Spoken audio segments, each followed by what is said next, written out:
The Global Latin Factor Podcast. Welcome to another episode of the Global Latin Factor Podcast. My name is Crispin Valentin and I am your host.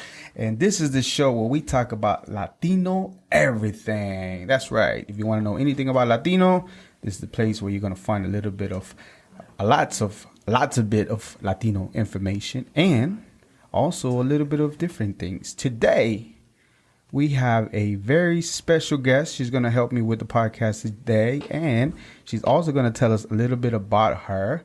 Hello. Introduce yourself, Hello. ma'am. My name is DJ Virah. I was born in Dallas, Texas, from Grand Prairie, though. Raised in Grand Prairie. I've been DJing for about 6 years. Nice. I started out as a little bartender in Deep Ellum, trying to get my foot in the music industry. I saw that. Luckily, I ran into some pretty cool DJs that, gave me the tools to make my hobby into a career one day. Awesome. So what got you started as far as like your interest in it? Because I know you say you're bartending, but what sparked like the interest of you wanting to DJ? Well, in the beginning, I love making little mixes of putting songs together. And then my cousin in the Valley, he actually introduced me to some software to where I can put it all into one recording. You remember what the software was called? It was actually Virtual DJ. Virtual DJ. Yep. It's still around. All right. So I know you've been interviewed before. So did you ever run into give me 3 questions that you wish they would have asked at the interview that you previously had before? What would it be? 3 questions. 1, I would have liked if someone would ask what my favorite color is. Yeah. What's your favorite color? It's red. Your favorite color is red? Why? Right Just now. because? Yeah. It changes over the years. So as of today, it's red. It's All red right. today. What was the other question that you wish it would have asked? Another question probably who are my biggest influences, or if I'm interested in like anybody major that has influenced me. And who would that be? It would be, I have my top 3. All right. So What's up? my top one, of course, is Lady Gaga. I don't care what people say. You know what? I sent you a picture before, because we know each other from outside of here. But I sent you a picture. You look like her when you were young, when she was younger. I know you saw the picture. I've seen a lot of pictures. Yeah, it's similar. Yeah, look alike similar whenever she was younger. Yeah. I was like, yeah, that look alike a little bit. I actually dressed up like her one Halloween, and people kept asking me are you Gaga? Really? I was like, yes, I am. That is so dope. See, I told you look alike a little bit. All right, what else? What would be the 3rd question? Oh, actually, influence. What other influences? So you said 2 of them. Yeah. My second one would be Missy Elliott, just because she's really powerful, changed the game big time. Oh, yeah, absolutely. Yeah. And what else? My 3rd one would be Snow the Product, for sure. Snow the Product, yeah. And another cool thing, though, I liked is that them three, and me, we're all actually the same height.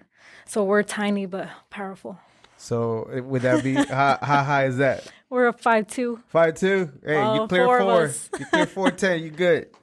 That's what's up. So that's crazy, though. For whatever reason, I know Snow the Product is shorter. Because I've seen her in person before. I met her. I never met Lady Gaga. Yeah. I never met Lady Gaga. So y'all are the same height. And I never met Lady Gaga. But in everything looks bigger on TV, right? It just depends on what they're doing. Yeah. So I feel like she was a whole lot taller. And Missy Elliott, too. So did I. Yeah, I thought she was taller. I got that one time before somebody, for whatever reason, they met me in real person. Like, that you were taller. I'm I haven't got that yet. I am. It was just a one-off. It never happened before. All right. And what would be the 3rd question that you wish they would have asked you in previous interviews? My 3rd one would probably be what was my actual dream as a child? All right. What was your actual dream as a child? My dream, one of them was to be at Six Flags, work there or perform there. And I actually made that come true. You accomplished that. Yeah, I remember as a kid, I would actually, when I was 4, I remember I went up to Bugs Bunny once and I asked him, how do I work here? He just nodded, didn't say anything. Really? Yeah. What a butt. How come he didn't tell you? I was like, it's Christmas, hey, just lie to me. You fill up an application. At 4 years background old. check. And then I was ready. You get a call. So how do you feel whenever you actually, because it's a dream come true. Yeah. You DJ'd there and you actually still you haven't DJed this year or last year, right? Not yet. Okay, no. but you got Hopefully. to do it. And how did it feel like whenever you actually got to do it? Man, like it went by really quick. But I wanted like my family to be there so we could all enjoy it. And I really actually enjoyed the moment more after. Like after, you know, the music was done and I got to just stand there on the stage, all the lights were back on, so I could see where all my stuff was to pack up. But that was like the moment where I was like, I did it. That's what's up. That's awesome. I didn't know that about you, and that's cool that you actually got it to fulfill because a lot of people don't get fulfill their dreams. And whenever you get to actually do as a kid, going to Bugs Bunny and asking them what it takes to work here, to actually one day, somehow, some way, you were gonna know you were gonna perform, and you got to do it. Yeah, that's dope. All right, so as far as so what exactly is it that, like, I know you touched on it a little bit, but what really like drew you into like not like DJing instead of anything else as far as performing? Well, I knew like I wanted to be something in music because it actually runs in my family. You know, my uncles, my dad, we have a big like music history in our family. Oh, yeah? Yeah, we have about probably 6 DJs, a radio personality, 3 rappers. Oh, wow, for real? Yeah, so I definitely wanted to get so in which there. ones are they? Which all of them are they? Like the names, all your relatives that are, DJs and rappers and things like that. What are they? Yeah, well, one of them is King Lamont. We got Pershawn. We have Rillo. But then the DJs, like some of them, they don't really DJ anymore. But I would have wanted to maybe one day, like we all get together. But my family is pretty big, so it's hard to get us all together. Yeah, do like a jam session one day. Yeah. Oh, yeah, that would be kind of cool. All right, so real quickly, we're going to do something fun, something we've never done before. This is called Preguntas al Chile. Don't be scared. It's not offensive. Al Chile all pretty much just mean the realest of the realest. So we're going to get the realest of the realest answers from DJ Virah right here. And first one goes, tacos or tortas? Tacos. Definitely. All right. Team tacos all day. Corn tortillas or flour tortillas? Oh, on a good day, flour. Flour. All righty. Mexican coca or jarritos? Jarritos. What flavor? I like pineapple. You like pineapple. That goes good with a torta. They don't know good with a taco. Well, maybe everything goes good with tacos. But with a torta and a jarrito de piña, they go hard. Ooh, Super I'm hungry hard. now. Horchata or Jamaica? There's always a debate on that.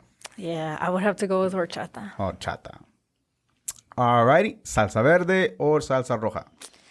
Honestly, I can't do either one because I don't eat spicy. Nothing wrong with that. But I like to smell like salsa verde.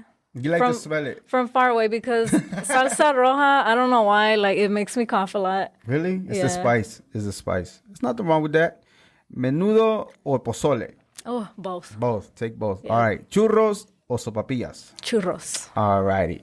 That's what's up. I like that. So for me, I will go with tacos as well. Corn. I don't do too much sodas, but I'd like jarritos, and it will be the piña too. Okay. I like Jamaica big time more, and salsa verde. I love salsa verde. The tomatillo, I think it's the tomatillo for me. For real, it's go hard. And so I'm mostly vegan, right? So I can manage to eat everything, and even the menudo and the pozole, because my mom's made some like a variation, like a vegan type variation, and it was really good. I want to try it. So yeah. So one day if my mom makes me some, most likely the holidays, then I'll hook you up. I'm going to sure I get you some. Cool.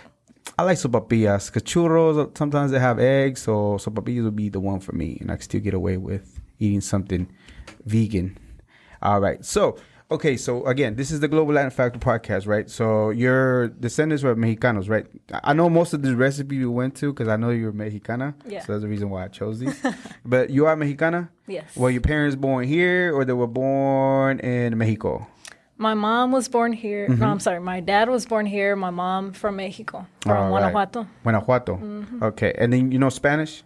Yes, I do. All right. So I always have I don't always have it, but there's people that say for whatever reason that if you don't speak Spanish, that you don't qualify as a Latino or Mexican. How do you feel about that? I think that's rude, honestly. It is rude, right? Because for one reason or another, like not everybody got to learn Spanish. I did, only because I learned it at home. Is when we only spoke Spanish, and I learned English at school. So that's how my parents did it. But not everybody does it that way or has time to teach you all the Spanish. We cover Nancy Lopez. She's a golfer, and her dad protected her from learning English. He didn't want her to learn Spanish, for the same reason he didn't want her to be bullied in school, because during that time, there's prejudice and things like that, and if you speak something foreign, they look at you funny. So parents a lot of the times protected their kids. Yeah. So I think it is rude. Honestly, I think it's more. I call it being more ignorant. Sorry if you feel offended, but I don't think it's a qualification, because at the end of the day, it doesn't really matter, right? Because the government are going to put us on a category. That's the reason why we have Latinos or Hispanic, all really for census purposes. They don't care. They don't ask us, like, do you speak Spanish? Or if you're not, okay, we're going to go, you don't know Spanish? Okay, you're going to the Latino side. You know what I mean? Okay, you know what I mean? They don't care. Yeah. It doesn't matter to us. And I think it's a qualification. It's whatever you have in your blood, your relatives, and what you, like the upbringing that you had. You know what I mean? Because you can't deny it. Like, how much are you feel like, because I know you like your culture, like Mexicano stuff. You embrace a lot of the things. So what's your favorite thing about like Mexicano culture that you like a lot? Like either a holiday or things like that? My favorite, which I actually incorporate to like my merchandise, would be Dia de los Muertos. Yeah. Like the sugar skulls. Like some people I've seen, they're like, oh, it's just like a design. I'm like, no, sweetie, it's not a design. It's actually a whole culture. Yeah, it's a whole culture. Heritage, yeah. Yeah, and it's not for Cinco de Mayo either, so. Like sombreros. Yeah, sombreros.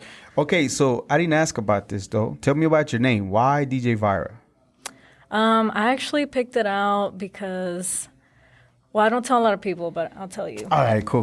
That's what's up. Insider. So the story pretty much is someone actually wanted to give me the name Ladybug. I was like, no, that Ladybug doesn't really fit me. So I was at Olive Garden one day, and I had the menu, right?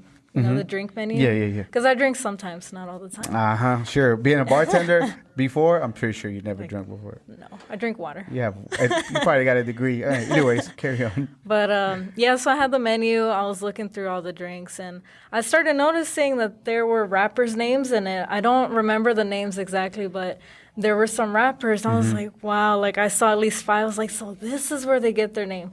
Then I saw one, Syra. Yeah. And I was like, okay, Syra, I actually know who that is. It's she works with Skrillex. He's a DJ producer. And I was like, I actually looked up to her too at the time. Right. And still now also. So I thought, well, maybe I could like change up that name to fit me. So I went through the alphabet, went all the way down to V, and V, something about just Virah hit me. You know why I was thinking about your name? For whatever reason, I was trying to like find out or make it like figure out why. So you're like the Skulls, right? Yeah. And like, ain't that the Addams Family? One of them is like Virah or something like that. Like the lady, ain't that her name? Carlos, you don't know? It's Morticia. Is it Morticia? Yeah. One of them, You're I think, is Virah. probably thinking of Elvira, which is a whole different thing. Again, maybe that's the one that I was thinking about. Yeah, I get that a lot. Close, but that's what I was thinking, because you like it's around Halloween. Halloween. You like the skull, so I was way off then. Never mind. I'm moving on to the next thing. All right, so we're gonna go ahead and talk about another Latina DJ that you found out by looking at some of her interviews that y'all have a lot of things in common. Yeah, we do. And just by based on what you told me and what I looked up is that y'all really do like a lot of things. Her name is Xiomara Marie Henry, aka DJ Bembona. But before we move to her, we're gonna talk about something funny that I saw, and I just couldn't help to talk about it. Have you heard the story about the guy that got eaten or swallowed by a whale? Yeah, I did. Okay. I saw some on TV. Yeah. So, do you think it was real? I think so, because when the part that I saw when he was on the news, he looked kind of like it just happened. Like he just came out of a well? He was sitting on the floor and just, trying to get himself together with cameras in his face. Like he just got thrown up by a whale? Yeah. That's what the face he had? Yeah. Okay, so I don't remember the gentleman's name, but he was fishing for crab, and he was like not swallow. He was like it wasn't swallow. The whale grabbed him on his mouth and had him there. He didn't really eat him. All he did is like, I guess he was whatever he was doing before. He said everything just went dark. So the freaking whale got him, and he was in the whale's mouth. So I saw different interviews, and the news and the media kept saying the man got swallowed. He didn't really get swallowed. The whale just had him in his mouth. I guess he confused him with something or whatever, and then spat him out. Like, that's it. That's what happened. So he didn't really get swallowed into the belly, because after that, I'm pretty sure he wouldn't have made it. Yeah. There's acids and all kinds of stuff. And it's so far-fetched that you would be like, no way, that could never happen. But then there's another gentleman that's a photographer that was years before. He was taking pictures in the water with a team of people, and the same thing happened to him. A whale got him. Oh, wow. But this time, the people in the boat started snapping pictures, and you can see the man inside, almost like he was half and half. Like half of his body was outside, and his feet were inside the whale. Oh, wow. And then the whale just released because he realized that, he had something. So I believe the man that the whale got him. And they said the chances are like 1 in a trillion that could happen to you. And it's happened twice. Crazy. If I was him, as soon as I got all done, I would have cleaned myself up. I would have gone and got me a couple of lottery tickets. Bro, he's super lucky. 1 in a trillion. And that dude, like the freaking whale got him. That's crazy. Wow. So I believed the man for the same reason that I believe the other gentlemen's. And there's evidence. There's pictures. Like, they verify the pictures that guy was literally in the whale's mouth. And then she let him go. Or he, or what are they? Poor Free Willy. Yeah. Nah, it wasn't big whales. It was a humpback whale. Those are the big ones. Oh, wow. Not a blue whale. Have you seen the size of a blue whale? Yeah. Their things are massive. It's enormous. They're freaking huge. I want to see one. I only seen them on TV, but they look like freaking submarines. I don't even want to get up close. I kind of do. But, I don't know how to swim, so I'll be kind of nervous. I know how to swim a little bit. I can doggy pedal. I can make it to wherever I need to. I can float a little bit, but then I'll get tired. All right. So I just thought it was fun to touch up on that story. And yes, things like that can happen. You can get swallowed by a whale, so be careful out there if you in the ocean. Xiomara Marie Henry, a.k.a. DJ Bembona.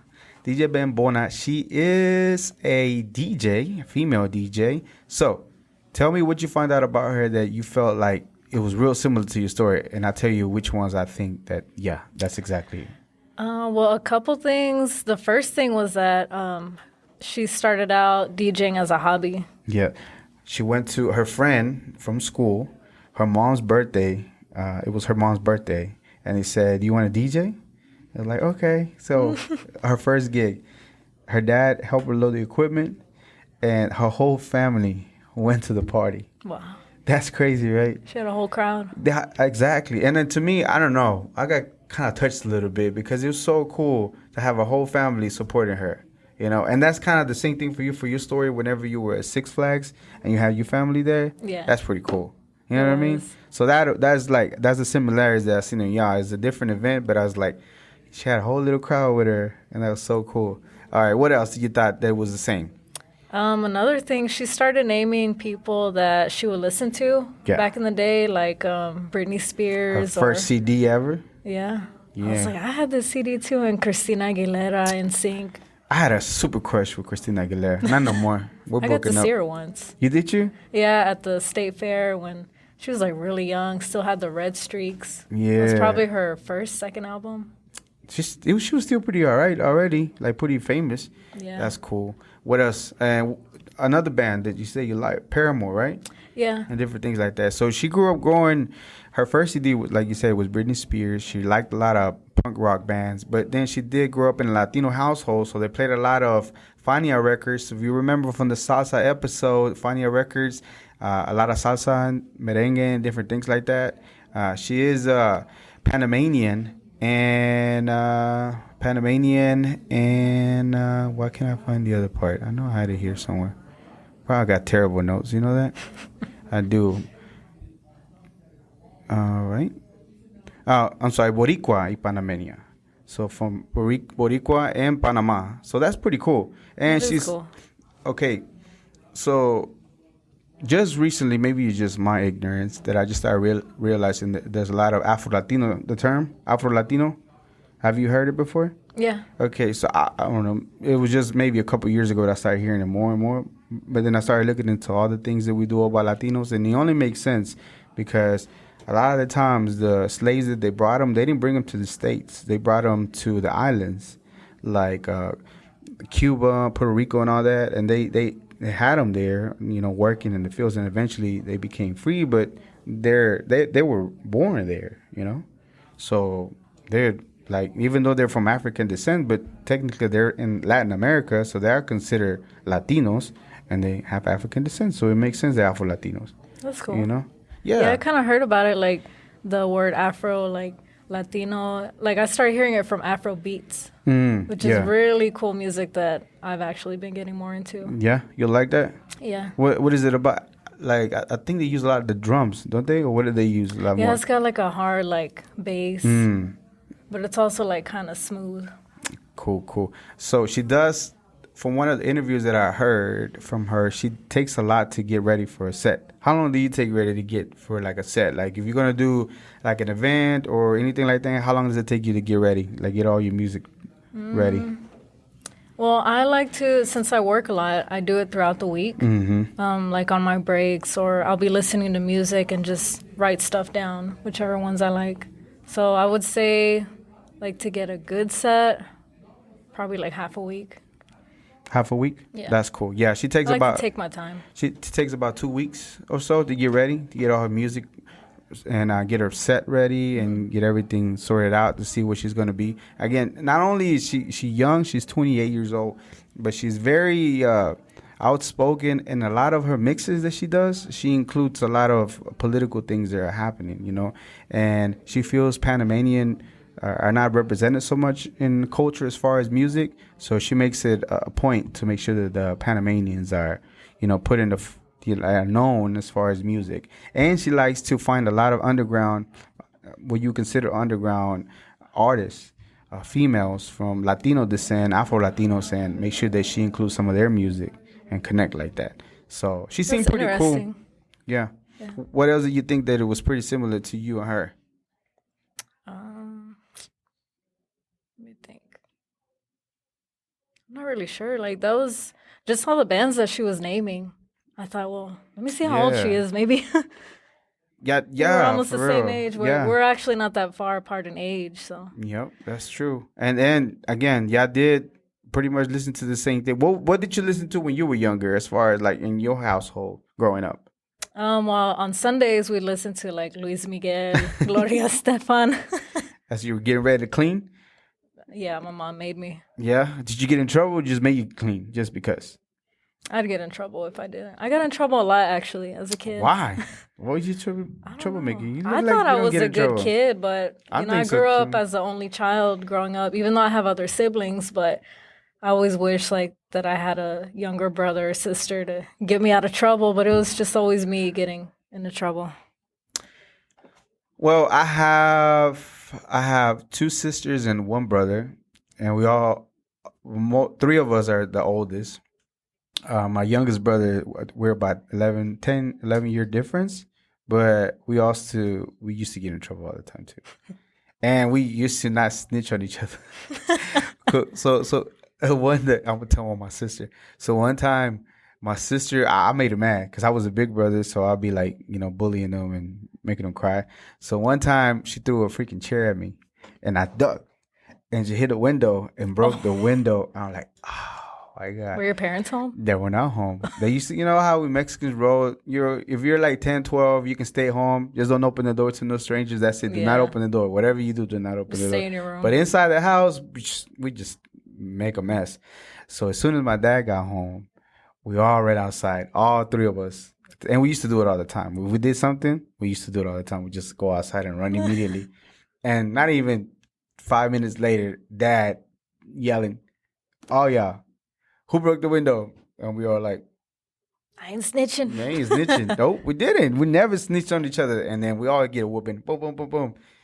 Get back inside. We weren't even allowed to play. That's why kids used to want to go outside and play and stay there and just roam around. Not no more, but I'm saying that was our punishment. Go back inside. I'm like, now we can't even go. But hey, we didn't snitch. No snitching. Well, I bet they know now.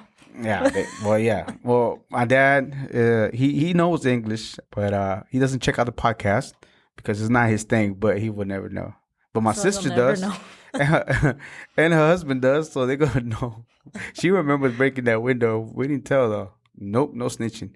All right, we're gonna go ahead and move on to the next part. Okay, so I was watching this podcast because if I'm gonna do a podcast, I'm gonna check out other podcasts, see what they're doing. And one of the podcasts I was checking out, unfortunately, I don't remember the name, but they were talking about fixing fights in boxing. Do you think that happens? Of course, I do. You think so? Yeah. Do you have like something that you remember that you just like that fight had to be fixed? Do you like boxing, first of all? Yes, I do. Nice. Okay. So what fight can you recall that you felt like, yeah, that was something funny going on? None? Yeah, but like once I get started, I'm gonna get angry. So I'm just gonna say Mayweather. And Canelo? Just anybody that's fights Mayweather, like, because money talks. I remember seeing him once. All he did was just, dance around the ring. Mm-hmm. And he still won. Okay, so on him, it's he's skillful. We talked about him on the last podcast with a young boxer. He liked Mayweather, and I see where you're coming from because a lot of people do feel that way. Yeah. But I think it was part of skill, and it's not like you think that it is that they fix the fights. You know what I mean? It's not that. So the gentleman was talking about, I was trying to listen to see if I catch him lying. I'm like, you lying. You're not for real. But then he touched up on the story, and I'll tell you here in a second. But Mayweather, a lot of it was strategy. And yeah, it's a possibility because after I watch that podcast, I'll be like, yep, everything's possible as far as if it looks funny, then most likely it went that way. But you see like a real fight though, right? That's why people keep tuning in because even though you feel like in your gut, you have a feeling that it had to be fixed. But at the end of the day, you kind of saw a real fight, right? And then the arguments later, but it's after the fact. Nothing's going to change. They already made the call whether he won or lost. You know what I mean? Yeah. So this is over. So we just leave it up to the people after that to argue about if it was fixed or not. But it does happen. So it's not like the fixing that you would think, right? So you would think they paid the judge or things like that. So actually they would have to pay 2 judges to actually win. And it does happen. He said they've done it before. Yep. Especially when they're building up a new guy, a young guy. A lot of the other guys are like, hey, you're going to get beat up. Just, you can go 8 rounds and get beat up, and you can get beat up at 4 and call it a night and get paid. Okay. And then also they can bet against the odds too. So if you're the favorite and you're like, let's say 8-1, but if you lose the fight, then you have somebody else bet on the side for you, somebody you trust, and then if you lose, of course, you're going to get paid a lot more than if you would have won. Bags and bags. And then, of course, there's the ref. You can get the ref, too. They can pay off the ref and things like that. So, anyways, I was checking all this stuff, and I'm like, nah, maybe not. And then he said one that I remember so freaking clearly because so back in the days, years ago, I used to freaking love boxing. We used to get every pay-per-view. No matter who was fighting, we used to get it all the time. And I remember Manny Pacquiao was fighting one time. And again, this is all speculation. We're not accusing him of anything. This is just something that came up that I felt that I can relate to and I can recall the event like it was yesterday. So Manny Pacquiao was fighting Bradley. His name was Bradley, Tim Bradley. And on that fight, I was watching that fight. And even though I'm Mexican, right? So Pacquiao is from the Philippines. And he was beating all the Mexicans. But we as fans, we appreciated boxing still. So we wanted to watch him fight. And I remember clearly that he beat up Tim Bradley. He beat him up. There's no doubt he won the fight. I'm not a judge. But being a fan of boxing, you can clearly see when somebody's getting beat up. Like he was getting beat up. And then when they made the decision and Pacquiao lost. And I was like, how is that possible? No way. And I felt sick to my stomach because I was so involved, so invested in it that I'm like, it had to be fraud. No way, it wasn't. And then the guy talked about it. He said, I wasn't involved in this, but I can bet my life that this fight would fix. at that time, and I remember it too, seeing in the news that Pacquiao was having tax trouble. And apparently he also had a gambling problem. I didn't know about the gambling problem, but I knew about the tax trouble. I remember seeing some kind of news article or something. I'm like, okay. And he said pretty much he feels like what happened was they said, okay, look, nothing's going to happen if you lose this fight. The odds are against you. We just, and he's in Asia. They can bet on the odds against you, and you'll make a bigger payday than if you was to win. If you just take a loss, and nothing's going to happen. You're not going to tarnish. You're not undefeated, first of all. You already got some losses. It's going to do nothing for your name. Everybody's going to see that you won the fight, and he's like, and he lost. And I was like, it took me back that day when I felt like sick to myself. I'm like, are you serious? I'm like, no. And you know what happened the next time they fought? What? Pacquiao knocked him out. Good.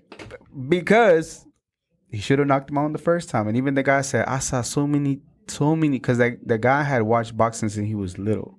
So he's like, I saw so many opportunities for Pacquiao to knock him out, and he wouldn't do it. It's all suspect, I'm telling you. So yeah, I'm not gonna watch boxing for a while, for a long time still. Maybe the undercard, maybe the smaller guys that won't, maybe those, but nah. I like UFC.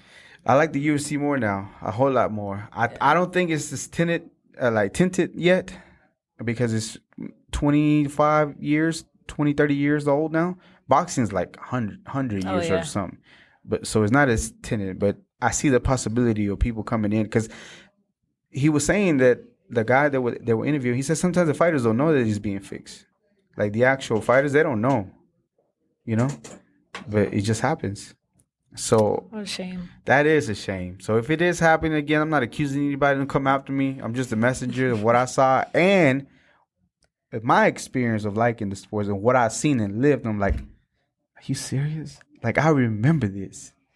You remember it forever. I remember it forever. And that's the reason why I won't fight. I'll go back on YouTube 2 or 3 days later, figure out what happened, who won. I'm not going to buy no more pay-per-views unless the UFC. Like, I'll get down with the UFC. All right. So we're going to go ahead and talk about beans. Frijoles. Beans. Yes. If you didn't know, we talked about different crops from Mexico that have made it all over the world, has helped our civilization, has, pretty much like, so I don't know if you know this, right? So tomatoes, they're from the Americas. Chocolate, from the Americas. Now, most of the cacao, which is the plant, is grown as far as like in Mexico where it used to grow. Now it was moved over to Africa. Mm-hmm. So a lot of it is produced over there now. But originally it came from Mexico. So whenever the Aztecs and all the natives were growing all the crops, all the Europeans, when they came over, like Spaniards and all them, they, interact with the people, conquer whatever, and then just take the crops back. And the crazy thing is, once they take it back, they start making their way to Europe. And then the Americas, the U.S. wasn't populated yet. So they go from Europe and then take it right back to the States. That's crazy. Tomatoes and, again, chocolate and different kinds of things. The Latino community, the Latino, we have contributed these things, right? And a lot of people, I guess they don't remember, they don't recall. We just take it for granted, especially eating a tomato. We're like, it's just a tomato, but it's not. It's been something that, like, they took from our roots, and literally are not giving credit that this is the reason why they striving. Because a lot of the time, corn, same thing, and corn help with famine in Europe, because like for whatever reason they're just like they were not doing well in Europe for a long time. But whenever they got here to the Americas, they took all this stuff back over there and to help them feed them, and they didn't give us no credit sometimes. I don't feel it's not touched up enough. So what do you know about frijoles? Anything? That they're good. That they're good. Yeah. You know that they're very nutritious. They have a lot of nutrition. They do. So anyways, the first, like, as far as beans, there's 2 different theories, right? So the first theory was they were from Peru, and around that area, Bolivia, Argentina. But the most recent theory is that it's more closer to Jalisco and like south of Mexico. So it's from Mexico. And all these are theories, really, because we don't really know. Like, I wish we could know for sure, though. I have a, what I said last time. If I have a time machine, I will go back and see exactly the times of when they came up with this, whenever exactly we discovered beans and all that. And I want to see exactly the moment of time that happened. Because that would be great to know. But we really don't know. It's just based on theories and things like that. But it makes a lot of sense, though. Okay, so they domesticated beans in Mexico at that time. But there's other stories that it came from different places around the world. But as far as we know, domesticated beans, which is 2 genes, came from Mexico. What do you think about that? I think that's pretty accurate. I think so too. Even though I wasn't there, I take the information that it would be accurate, that that's where it came from. Yeah, because also where you see them the most now, we associate it with Mexico and... Yeah, every dish. Yeah. Every dish. Like, think about it. Sopes? Frijoles. Yeah. What else? Rice and beans. Rice and beans. Every dish has beans. Refried beans. Frijoles rancheros. What else? Pinto beans. Black beans. There were not... A lot of those are mostly in the Caribbeans, but yeah, we do eat a lot of black beans too. And pupusas. They include some of the beans. This way. He's half some We're of all the rest. hungry. Yeah, I think we're all hungry over here. All right. So the one of the things that they do have and beans, and if you're like myself, they don't eat meat. They're a great source of protein, fiber, and magnesium, iron, potassium, and calcium, and they're gluten free. That's crazy, right? Nice. That is wild to me that this little bitty plant that came from Mexico or South America, either way, the Americas is so nutrition that you don't necessarily have to. I'm not pushing a vegan agenda on y'all, but I'm just saying if you wanted to take a break a couple of days, you can supplement it with beans, lentils, and things like that, and you'll be just fine. You'll get your proteins in, homie. They sold you on that protein, by the way. All y'all brainwashed that y'all need so much protein, and it's not even like that. You know, I was listening to another podcast that I watch a lot. I listen to a lot of podcasts. He was saying that if we reduce our consumption of food by 30%, then we'll live 30% longer. Do you know that? I think it's true. I think so too. I really do. Do you really think that back in the days we used to eat like that many meals that we eat today? I don't think so. Maybe. I think maybe we used to either eat one meal a day or sometimes we didn't even eat. Nah. Yeah. Because you have your morning, noon, and night. No, that's sold that to us too. There's people that eat one meal and they do well off. Really do. Because the thing is, okay, it takes a while for our gut to digest the food, like 2 or 3 hours sometimes, you know. Not to mention just once you digest, you just let it just clean itself out. But we'll never give it a break. That's why you always have people with problems and things like that. So, I'm not talking back in the days like back in like the time where we already started like coming up with food. I'm talking about back in the days where they used to have to go hunt like a buffalo, things like that. They used to go days sometimes without eating. I can't imagine doing that. Like having to go like use so much energy to catch a buffalo when you're starving and you're dizzy because you're so hungry. You still got to go catch the buffalo. Okay, but that's us thinking that. You know what I mean? But they can go. I did a water fasting one time. It was more like a lemonade type. So it was a lemonade cleanse, they call it, and it was water, it was lime, cayenne pepper, and maple syrup, and you blend it all in, and that's all you drink for like. I did it for 6 days. No food whatsoever. Oh, wow. All I did was drink that. And I was able to do it. That was fine. It hurt like the first 2 days. Like I could feel it. But then once I drink the juice and I guess the syrup, the maple syrup, I don't know. And the cayenne, it just gave me a little energy. And sometimes, like, maybe the, what's that called? The burning of the acid, acidic, you can feel it, but nothing happened to me. And I did it for 6 days. Yeah, I did it 6 days. I had gallons, but it was expensive. Maple syrup is expensive. Like, this little thing of freaking syrup was like $10. Oh. Yeah, so I did like a bunch of gallons. I had gallons and gallons of that stuff, and I just do it at night and then drink it, and that's all I did. And nothing happened to me. So I can see how you can go 2 or 3 days. I see what you're saying, though, but because that's what we're accustomed to nowadays. But back in the day, sometimes maybe if they went 1 day without eating, trying to find, or even if they had to go far from where they actually had camp, kill that and then take it back, they probably didn't eat until they got back. You know, they couldn't stop because of, you know, whatever predator was out there. So it's just we're accustomed to the 3 meals. But that was sold, you know that, right?